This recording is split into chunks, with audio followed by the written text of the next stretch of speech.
January 1943, the skies over Guadalcanal. Marine fighter pilot Jefferson DeBlanc is in trouble. Two agile Japanese Oscar fighters are tearing in from 3 o'clock high. Even though he's low on fuel, DeBlanc knows he must challenge the Oscars and draw them away from the American bombers. DeBlanc pulls a long right climbing turn into the enemy and calls on the best tactic for his Wildcat. He attacks head on. I'm the one that's climbing, and these guys are the one coming down, but very shallow. When they saw me, they steepened the dive.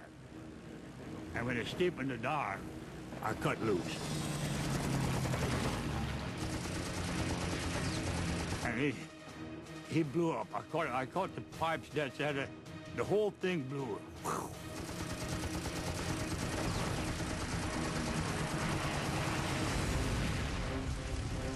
The Japanese fighter disintegrates, nearly blinding DeBlanc in the flying debris. His engine separated and went past me, separated and turning. Weird looking. I'd never had that before. And of course, there's nothing but debris in front of me, which I ran through.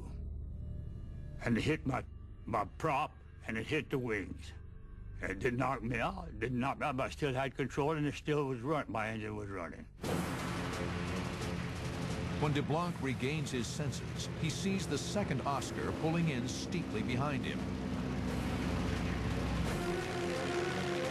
He was looking at me as if that's a dead man I'm coming after, because I'm going to blow him right out of the sky.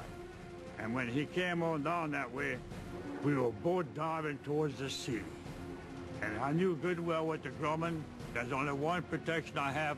Flying straight, I couldn't do it because he can overtake me. Pulling up, I couldn't do it because he had me broadside. Over here, when you pull up, then you're going to stall and come down, he can get you there. So with only one option that I have to have, is the option is to fool him. DeBlanc forces his Wildcat into an aerial skid. In effect, he's slamming on his brakes, trying to force the Zero to overshoot. When it skidded, then he was coming too fast. I straightened out to just let him go. We were wingtip to wingtip. The Oscar pilot tries to duplicate the skid, bleeding speed to stay on the Wildcat's tail. And he fishtailed, and he couldn't do it. He went right past me. I looked at him, and he looked at me, and I could recognize that man today. And you say, you're crazy, man. Well, when you kill somebody during war, and you see him, you'll witness what I'm talking about. With the Oscar now at point-blank range, a single burst destroys the fighter. It's DeBlanc's 5th confirmed kill of the day. He's an ace in one afternoon. But his sense of triumph is fleeting. His eyes race over his instruments. He checks his watch. The instant I looked at my watch, a 7.7 Japanese bullet came over there and knocked my wristwatch off my wrist. Well, that kind of scared me. Now DeBlanc is squarely in an Oscar's sights, taking hits to his engine, prop, and cockpit. Only the Wildcat's armor plate is keeping him alive. He kept firing. The bullets were coming past the engine and hitting at the prop area, which of course is messing my prop up. Pretty soon he hit the engine and she caught fire. Then I knew I was in trouble and I bailed out. DeBlanc hits the water and swims to an enemy-held island.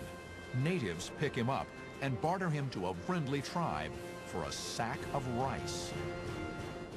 Most people cannot price out their exact amount of money they are worth. But I know exactly how much I am worth.